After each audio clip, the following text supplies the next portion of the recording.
प्रदेश की योगी सरकार ने अखिलेश यादव को जयप्रकाश नारायण इंटरनेशनल सेंटर जाने से क्यों रोक दिया? वहां माल्यार्पण करने से क्यों रोका? समाजवादी पार्टी और अखिलेश यादव जो कह रहे हैं वो पूरी बात नहीं है। इसके पीछे का असल सच जानकर आप हैरान हो जाएंगे। अभिषेक है हमारे साथ। क्या कारण है, क्यों नहीं जाने दे रहे अखिलेश यादव को, या क्यों नहीं जाने दिया गया अखिलेश यादव को जेपी सेंटर? वहां क्या करते, माल्यार्पण होता जयप्रकाश नारायण जी की मूर्ति पर? बिल्कुल, लेकिन जयप्रकाश नारायण की मूर्ति जहां पर बनी हुई जो प्रतिमा लगी हुई है वहां पर अखिलेश यादव जब जाएंगे माल्यार्पण करेंगे, ये बहुत अच्छी चीज़ है। लेकिन वो जो जगह अभी जहां पर योगी की पुलिस जाकर वहां पे बैरिकेडिंग करती है और टिन शेड लगाती है बाकायदे और अखिलेश को रोकती है, तो इस कहानी को समझने के लिए साल 2016 से शुरू करना पड़ेगा प्रकाश भाई।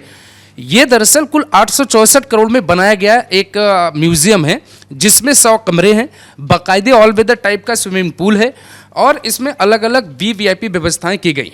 महंगी टाइल्सें लगी हैं जिसमें अखिलेश यादव का आरोप है कि उन टाइल्स पे घास उगाई है और योगी आदित्यनाथ की सरकार ने उनसे स्पष्ट ये कहा, हालांकि देखिए स्पष्ट राजनीति में कुछ होता नहीं है, बहाना ये लिया गया कि अखिलेश यादव को सांप काट सकते हैं, बिच्छू डस सकते हैं, कीड़े मकोड़े काट सकते हैं। बाकायदे जो है एलडीए की तरफ से एक लेटर जारी किया गया है और लेटर में इन शब्दों का जिक्र किया गया है। योगी आदित्यनाथ का मानना है, उनकी सरकार का मानना है कि उस जगह पर अगर अखिलेश जाएंगे तो वो जगह निर्माणाधीन है और विवादित है। शालीमार कंपनी है जो लखनऊ में ही उसका मुख्यालय है, उस कंपनी को जो है टेंडर मिला था बनाने के लिए और शालीमार कंपनी पे कई तरह की अलग अलग जांच पहले से चल रही है। जैसे बाराबंकी में एक मुकदमा दर्ज हुआ, कंपनी ने यह दावा किया कि हम बाराबंकी में टाउनशिप बना रहे हैं लखनऊ में, और बाद में जिन लोगों ने बुकिंग कराई, बुकिंग के बाद पता चला कि ये जो टाउनशिप आप लखनऊ में बना रहे थे असल में वो बाराबंकी की सीमा के अंदर है। तो कंपनी भी विवादित है और कंपनी का निर्माण भी विवादित है। इस वजह से अखिलेश यादव जब पिछली बार वहां पे जा रहे थे तो पुलिस फोर्स वहां पे लगाई गई थी और उनको रोका गया था। बाकायदे वो 8 फीट की जो बाउंड्री होती है उससे कूदकर वो आगे बढ़ गए थे समर्थकों की मदद से। इस बार सरकार को पता था कि अखिलेश यादव ऐसा ही करेंगे और अखिलेश यादव ऐसा इसलिए करते क्योंकि रात में वो निकल गए इसी वजह से कि दुनिया की नजर रतन टाटा पे है और योगी सरकार को चकमा देकर, योगी की पुलिस को चकमा देकर हम अंदर चले जाते हैं। लेकिन जब वहां पे पहुंचे तो उसी वक्त टिन शेड लग रहा था, उसकी तस्वीरें सब देख रहे हैं। अखिलेश यादव अंदर नहीं जा पाए और यह मामला सुबह होते होते बहुत तूल पकड़ लेता है और समाजवादी पार्टी कार्यालय के बाहर बाकायदे जो है पैरामिलिट्री की फोर्स खड़ी कर दी गई और उसके साथ साथ यूपी पुलिस के सैकड़ों की संख्या में जवान भी लगा दिए गए, कई आईपीएस रैंक के अधिकारी भी उतार दिए गए। अखिलेश यादव वहां पर आए और बाहर अंदर जो प्रतिमा लगी है जेपी साहब की, वो प्रतिमा लेकर आते हैं और वहां पे माल्यार्पण होता है। पॉलिटिकल मास्टर स्ट्रोक खेलने की कोशिश की जाती है।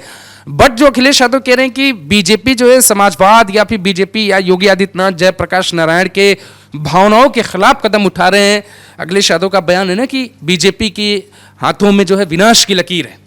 उन बातों को मुझे नहीं लगता वो पॉलिटिकल बातें हो सकती हैं। इस बात में दम बस इतना है कि वो निर्माणाधीन है और जांच के दायरे में अखिलेश यादव बहुत बेहतर तरीके से जानते हैं। लेकिन अब सरकार उसको पीपीपी मॉडल पे देना चाहती है। अब पीपीपी मॉडल पे देके सरकार उससे रेवेन्यू जनरेट करना चाहती है क्योंकि 864 करोड़ रुपए आपने खर्च किए, रेवेन्यू का 1 रुपया वहां से नहीं आ रहा। सरकार का मानना है कि वहां पर जब गेस्ट हाउस बना हुआ है और तमाम चीज़ें सुविधाएं बनी हुई है तो वहां पे आम लोगों की एंट्री कराई जाए और एंट्री के जरिए जो है सरकार एक रेवेन्यू का मॉडल भी खड़ा करे और उस म्यूजियम को, उस पार्क को बहुत बेहतर तरीके से प्रेजेंट करने की कोशिश करे। हालांकि जब योगी मुख्यमंत्री बनकर आए थे प्रकाश भाई तो इस काम को रोक दिया था। बाकी आप बताइए कि जिस तरीके से अखिलेश यादव ये कह रहे हैं कि मैं नीतीश कुमार से कहना चाहूंगा कि ये जयप्रकाश नारायण जी का अपमान है, आप सरकार से समर्थन वापस ले लीजिए, क्या सच में अपमान है?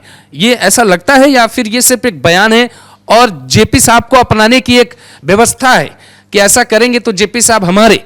भाई इस देश में जितने बड़े बड़े समाजवादी नेता हुए और जिन सब का कहना कि भाई हम लोग समाजवाद के पुरोधाओं को मानते हैं, जेपी हो या फिर कर्पूरी ठाकुर हो, इन जैसे नेताओं को, उन सभी नेताओं की आप हालत देख लीजिए, उनका रहन सहन देख लीजिए, बंगला गाड़ी देख लीजिए, तो समाजवाद कितना खोखला है इन सब का ये समझ आ जाता है। वो चाहे बिहार में लालू प्रसाद यादव हो या आपके उत्तर प्रदेश में मुलायम सिंह यादव परिवार हो। सवाल है कि उत्तर प्रदेश की सरकार, मैं कह रहा हूं कि एक माल्यार्पण होना है, वहां जाते माला को पहना देते। ये हर साल टकराव की स्थिति या ईगो प्रॉब्लम हो गया है क्या? ये इसको तो मैं इतना बड़ा बात मानता ही नहीं हूं। अरे भाई वो निर्माणाधीन है, आप कह रहे हो जांच के दायरे में है, चलो ये भी ठीक है, लेकिन ऐसा क्या आपको लग रहा है कि आपने लिख दिया कि जेड श्रेणी प्रोटेक्टिंग है इसलिए हम आपको वहां नहीं जाने दे रहे? ये तो कोई बात ही नहीं है। अखिलेश यादव जाना चाहते तो टीन शेड उखड़वा के भी चले जाते, पिछली बार दीवार फान के चले गए थे। मैं ये नहीं समझ पा रहा हूं अभिषेक कि अखिलेश यादव वहां पर माल्यार्पण करके क्या हासिल करना चाहते हैं, या फिर वो रोक करके योगी आदित्यनाथ को क्या हासिल हो रहा है केवल ये संकेतों की राजनीति, ये केवल सांकेतिक राजनीति है, लेकिन इसमें किसको क्या हासिल हो रहा है, आपको क्या लग रहा है? देखिए, हासिल वाली बात नहीं है। बात यह है कि सरकार जो समाजवादी पार्टी में जो भी काम अखिलेश यादव ने करवाए, जैसे जो साइकिल पे चलने के लिए जो उन्होंने पाथ बनवाया था, वो तमाम बातें जो है योगी सरकार आते ही उन पे विराम लगा और उनको सभी को जांच के दायरे में शामिल किया गया। गोमती रिवर फ्रंट जो अखिलेश यादव की बहुत महत्वाकांक्षी प्रोजेक्ट है, और ये भी जो म्यूजियम जिसकी बात हो रही है, ये भी बहुत महत्वाकांक्षी प्रोजेक्ट है उनका। अखिलेश यादव को वहां योगी सरकार इसलिए नहीं जाने देना चाहती है क्योंकि अखिलेश यादव का यह आरोप है कि सरकार उसे बेचना चाहती है। तो अखिलेश यादव इसको एक पॉलिटिकल इशू बनाना चाहते हैं। इसीलिए देखिए, माल्यार्पण से नहीं रोक रहा। माल्यार्पण से रोकते तो समाजवादी पार्टी कार्यालय के बाहर भी माल्यार्पण नहीं करने देते। अब भाई, बीजेपी की विचारधारा अगर श्यामा प्रसाद मुखर्जी से शुरू हो रही है तो श्यामा प्रसाद मुखर्जी को माला पहनाने से कोई रोक पाएगा? हाँ, ये जरूर है कि जहां वो जाना चाहते हैं वो जगह बहुत ही सवालों के घेरे में है, और अगर वहां पर वो जाते तो एलडीए का यह कहना है, एलडीए को एक बहाना देना है कि Z+ सिक्योरिटी में वहां पर वो जाते तो माल्यार्पण करना उचित नहीं होता, और अगर वो बिना सिक्योरिटी अंदर जाते तो वो उनको जो है कीड़े मकोड़े सांप बिच्छू का डर होता। देखिए, ये तो एक तो बहाना चाहिए ना, सीधे तौर पे तो राजनीतिक पार्टियां सामने नहीं आएंगी, तो एलडीए ने ये बहाना दे दिया। अखिलेश यादव के लिए ये बड़ी चुनौती हो गई है। देखिए, 9 अक्टूबर को अभी जो है पहली जो है मुलायम सिंह यादव की पुण्यतिथि थी। दूसरी बात यह है कि 11 तारीख को जेपी का जन्मदिन है। इन दोनों तारीखों में जो है आप देखिए कि 9 तारीख को कोई टकराव हुआ? सैफई में कितना बड़ा कार्यक्रम हुआ? कोई टकराव नहीं हुआ। लेकिन ये जब आप जाना चाहते हैं म्यूजियम में और सरकार आपको रोक रही है कि भाई वहां पर बहुत सारी ऐसी चीजें हैं जो डिस्टर्ब हो सकती हैं, सीधे तौर पे इसका यही मतलब है। बाकी दोनों पार्टियां पॉलिटिकल गेम अपने अपने लेवल पे देख रही हैं। संकेतों की राजनीति है, सांकेतिक राजनीति है। बात बस इतनी सी है कि जो अखिलेश यादव जिस जेपी सेंटर का निर्माण करा रहे थे उसमें वित्तीय गड़बड़ियों को लेकर सरकार जांच कर रही है। पिछले कई सालों से वो जगह बंद है, आम लोगों के लिए भी नहीं खोला गया है, और जितना निर्माण अखिलेश यादव सरकार में हुआ था वो वहीं ठप है। और उसको लेकर के अखिलेश यादव एक मैसेजिंग देने की हर साल ये कोशिश कर रहे हैं। पिछले 2 साल से हालांकि ये सब टकराव हो रहा है। अचानक अखिलेश यादव को याद आया इस बात का कि भाई हम ऐसा कुछ कर रहे थे, नहीं तो पहले भी कर रहे थे, पहले कार्यकाल में कर लेते, नहीं किया।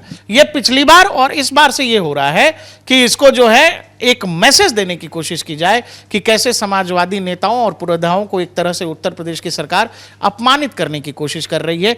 बाकी आप हमें कमेंट सेक्शन में बताइएगा कि इस चीज का क्या मतलब है, कि क्या आपको क्या लग रहा है कि उत्तर प्रदेश सरकार और अखिलेश यादव हर बार 11 अक्टूबर को आमने सामने टकराव की स्थिति में क्यों आ जाते हैं।